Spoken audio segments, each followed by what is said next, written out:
Hello' অসমীয়া কৃষক বন্ধুসকল, আহক আজি আমি কমলা বাগান বা কমলা বাৰীনো কেনেকৈ পাতিব পৰা হ'ব নে নহ'ব তাৰ বিষয়ে কথা পাতিছোঁ অকণমান। মই পৰীক্ষামূলকভাৱে 12টা পুলি এই ওচৰৰে গাঁওখনৰ পৰা আনিছিলোঁ, ৰুইছিলোঁ। আজি 4 বছৰ হ'ল, কিন্তু আজিহে গম পাইছোঁ যে কমলা দুটা লাগি আছে। তাকে খুব আনন্দ লাগিলে, গতিকে ভিডিঅ' এটা বনাই দিছোঁ, আপোনালোকক দেখুৱাওঁ। এইটো আজি 2 বছৰ আগতে এনেই কিনি খোৱা মানে গাঁৱৰ পৰা না গুটি, ডাঙৰ বাইদেৱে আনি দিছিলে কমলা কেইটামান, তাৰ পৰা গুটি থৈ দিছিলোঁ। এইকেইটা পুলি প্ৰায় 20টামান পুলি আছে। এইটো হ'ল বগৰী পুলি, নৰা বগৰী বুলি কয়। তাৰপৰা এইটো ডালিম পুলি, এইডাল হ'ল জানে নহয় পুৰৈ। এইকেইটা পুলি কমলা পুলি এটা দেখাইছোঁ। কিন্তু আহক আমি মোৰ নতুন কমলা গছৰ আজি দেখিলোঁ, কালি ছোৱালীজনীয়ে দেখিলে কমলা দুটা লাগি আছে। এইটো এটা পুলি, এইটো ইমান এটা ডাঙৰ হ'ব পৰা নাই, কিন্তু ইয়াৰ বয়সো 4 বছৰ হ'ল। বৰ বেছি আপডাল কৰা নাই অৱশ্যে দেই, কিন্তু চোৱা চিতা কৰি থকা হৈছে। আমাৰ 100 বছৰ গৰকা গাঁৱতো 100 বছৰ পাৰ হৈ গ'ল, গাঁওখন পুৰণা গাঁও, কিন্তু ইয়াত মোৰ কিটো থাকিব। এই এটা দেখিছেনে, এইটো এটা পুলি, এইটো বৰ একেবাৰে সৰুতে ৰোৱা, সিহঁতৰ বাৰীৰ মাজত থকা আমাৰ বইনাই বাৰী এখন আছে, টকমলা বাৰী।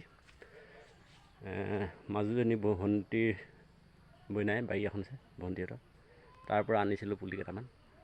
এইটো চাওক, এইটো চাচি পুলি একেলগতে লোৱা, ই ডাঙৰ হৈ গ'ল।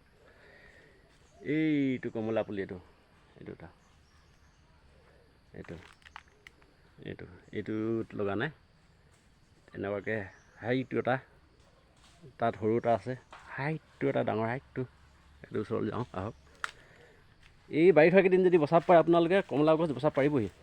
এইজোপাত লাগিছিলে দেই, বেমাৰ লাগিছিলে, কিন্তু দেখিলোঁ অকণমান দেৰিকৈ দেখি পালোঁ, কিন্তু তাৰ পৰা বচাই দিলে। এইবোৰ দেখিছে নাই, বাকলি ছাল পোক। এইটো এতিয়া ইয়াত দৰৱ মাৰিলোঁ, এই ছাল ধৰিছে, এইবোৰতে ছাল ধৰিলে এনেকৈ ধৰে। ইয়াত ধুনী চৰাই বাঁহ সাজি দিলে, তাৰ পৰাই ধৰিলে।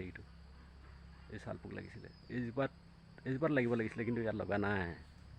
এইজোপা ডাঙৰ হৈ গ'ল, চাওক। ইয়াত মুঠি ধৰিব নোৱাৰি। আৰু আছে এইজোপা ইয়াত দেখাই থকাটো কি কথা এটা আছে। এইজোপা দেখিছে নহয়, এইজোপাত লাগিছে। এইজোপা এইজোপা 4 বছৰীয়া, পূৰা এমুঠিয়ে ধৰক আৰু। এই গুৰিটো ডাঙৰ হ'ব এমুঠিতকৈ, এমুঠিয়ে ধৰিব নোৱাৰি। এইটো ওখ, প্ৰায় বহুত ওখ হৈ গ'ল। ইয়াত লাগিছে কমলা, চাওকচোন। এইটো দেখিলোঁ নহয়, এইটো কমলা, এটা আৰু এটা, এইটো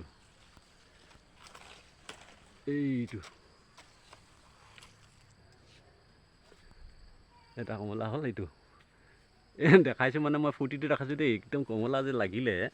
এইটো দুটা কমলা লাগিলে। পৰীক্ষামূলকভাৱে ৰুইছিলোঁ, 100 বছৰীয়া গাঁওখনৰ হ'বনে নহয় বুলি পিনে। যি দেখিছোঁ এতিয়া, ইমান ধুনীয়া হৈছে গছ কেইজোপা, হৈ যাব, আপোনালোকে ৰুব পাৰিব। এই তামোলৰ বাগানৰ মাজত, এইবোৰ তামোল বাগান, এই তামোল পুলি ৰুইছিলোঁ একেলগতে। ইয়াতো কমলা পুলি ৰুইছিলোঁ, সেইখিনিতো ডাঙৰে তামোল, তাৰ তলত আকৌ এচাম ৰুই দিয়া হৈছে। এইবোৰতে আপোনালোকে দেখিছে। কমলা পুলি এতিয়া নিশ্চয় আমাৰ এইবোৰতো ৰুব পৰা হ'ব। এটা সময়ত আমাৰ এই গাঁৱত ইমান ডবল আছিলে কমলাৰ বাগান আছিলে, বিৰাট ডাঙৰ। যেতিয়া চাহ বাগান আহিলে প্ৰায় 95 চনৰ পৰা, তাতকৈ অলপ 2 বছৰ আগৰ পৰা আহিছিলে, কিন্তু 95 চনৰ পৰা বিৰাট বিস্তৃতভাৱে বাঢ়িবলৈ লাগিলে বাগান। তাৰপৰা গছ গছনি কাটি, বাগানতকৈ বেছি ডাঙৰ গছ গছনি, হাবি জংঘল নহ'ব, গতিকে মুকলি কৰি দিলে। ডাঙৰ গছবোৰ কাটি দিলে। ডাঙৰ গছবোৰ কাটি দিয়াৰ লগে লগে পৰিৱেশটো গৰম হৈ গ'ল। গৰম হোৱাৰ লগে লগে কমলা গছবোৰ চব মৰি গ'ল। গতিকে আপোনালোকে বন্ধুসকল চাব যে কমলা বাগান বিশ্বাস কৰিবলৈ হ'লে মানে কমলা পুলি ৰোৱাৰ লগে লগে এইবোৰ যে সলহ পুলি, এইটো দেখিছেনে পাৱলি পুলি সেইটো তাৰ ৰুইছোঁ মই পাৱলি পুলি। এইটো চাঁচি গছ, এই ভাল ভাল গছ ৰুব পাৰিব আপোনালোকে। চাঁচি গছ, মেহগনি এইবোৰ ৰুই দিয়ক। মানে ওখ হ'ব লাগে, ওখৰ পৰা যিটো ঠাণ্ডা আহিব নহয় তেতিয়া মানে কমলা গছ বিৰাট ধুনীয়া হ'ব, টেনশ্যনেই নাই তাৰমানে। মাত্ৰ এই বাৰিষা কেইদিন চাই দিব লাগে। বাৰিষা কেইদিন চোৱাৰ পিছত খৰালি দিনটো টেনশ্যন কৰিব নাই। খৰালি দিনত এনে চূণ তূণ সানাই, মানে এইবোৰ চূণ সানাই থোৱা আছিলে যোৱা বছৰ হেনো, চূণ সানাই থৈ দিলে ইহঁতৰ বেমাৰ নধৰে। মোৰ এজোপাত লাগিছিলে, এজোপা চালভোগ, কিন্তু চাই থাকিলে মানে বচাই দিব পৰা যায়। গতিকে কমলাবাৰী এটা মানে অপশ্যন হ'ব পাৰে আমাৰ খেতিয়ক বন্ধুসকলৰ কাৰণে দেই। কমলা বাগান ৰুই আমি ভালদৰে এটা ফলপ্ৰসূ হ'ব পাৰিম তাৰমানে, ইনকাম পথলি। আজিকালি এটা কমলাৰ দাম কিমান? 15 টকা 20 টকা। গতিকে চাওকচোন ৰাইজসকল, 4 বছৰ মই ৰুই থৈছিলোঁ, বৰ মেহনত একোৱে কৰা নাই। এইবোৰ আমাৰ পুৰণা মাটিবোৰ একেবাৰে মানে হেৰি হৈ গ'ল, তথাপিতো মানে এতিয়া ধুনীয়া হৈছে। চেহেৰাকেইটা চাওক। এতিয়া মই ইয়াত মানে এতিয়া বহলভাৱে ৰুব পাৰিম বুলি ভাবিছোঁ। এতিয়া মুঠতে এইবছৰ মানে প্ৰায় 100 মান পুলি আনি এই তামোল গছৰ মাজে মাজে ৰুম। এইবছৰ যি দেখিলোঁ ভাল লাগিলে। আপোনালোকেও যদি তেনেকুৱা মানে তামোলৰ বাৰী আছে, এনেকুৱা তাত আপোনালোকে ৰুব পাৰিব যদি খালী মাটি আছে। খালী মাটি নাথাকিলেও ঘৰৰ ওচৰতেও 2-4 জোপা ৰুব পাৰে। যিহেতু মুঠতে গছৰ তলত মেহগনি বা কিবাকিবি আজিকালি প্ৰায় ৰুইছে, চন্দন কিবাকিবি গছ ৰুইছে, ভাল ভাল গছ ৰুইছে যে, তাৰ মাজত যদি আপোনালোকে এনেকুৱাত কমলা পুলি ৰুই থৈ দিয়ে তেতিয়া কিমান ভাল লাগিব চাওকচোন। হৈ যাব তাৰমানে। আচলতে কমলা পুলি নোহোৱা নহয়। কমলা পুলি বেমাৰ লগাৰ মূল কথাটো হৈছে কি? জলবায়ু। জলবায়ু ইয়াক বিৰাট ঠাণ্ডা লাগে, শীতল জলবায়ু লাগে, গছ গছনি লাগিব, ওপৰৰ ফালে ছাঁ লাগিব। তাত ছাঁ থাকিলে মানে কমলা হ'বই। এতিয়া অৰুণাচলৰ পাহাৰৰ ফালে কমলাবাৰী আছে বোলা শুনিছোঁ, মই যে অৱশ্যে যোৱা নাই। কিন্তু সেইফালেতো ঠাণ্ডা বতৰ, গছ গছনি আছে, পাহাৰীয়া জেগা, সেইবোৰ কমলা ভাল। আমাৰ গাঁওবোৰতো এটা সময়ত আগতে বিৰাট মানে জংঘল হৈছিলে, হাবি আছিলে। এতিয়া গছ গছনি কাটি খতম কৰি দিলে চাহ বাগানৰ কাৰণে। চাহ বাগানৰ কাৰণে গছ গছনি থাকিলে নাই। এতিয়া মই এইবোৰতে চাহ বাগানত তামোল লগাই দিলোঁ। এইবোৰ বাগান দেখিছে আপোনালোকে, তামোল লগাই দিলোঁ। তামোল লগোৱাৰ লগে লগে মানে চাহ বাগানৰ প্ৰডাকশ্যনটো অলপ হ'লেও কমি যায়, মানে ইহঁতে বেছি ঠাণ্ডা হৈ যায়। গতিকে আগতে চাহ বাগানৰ কাৰণে গছ গছনি কাটি শেষ কৰি দিলে। কাটি শেষ কৰাৰ লগে লগে তাক কমলা গছো খতম হৈ গ'ল। এতিয়া আমি কমলা গছ ৰুবলৈ হ'লে মানে কমলা গছৰ লগতে আমি ভাল ভাল মেহগনি গছ বা তেনেকুৱা চন্দন, চাচি এইবোৰ গছ ৰুই প্ৰতিটো বস্তুৰে মানে উৎপাদন ল'ব পাৰিম আমি।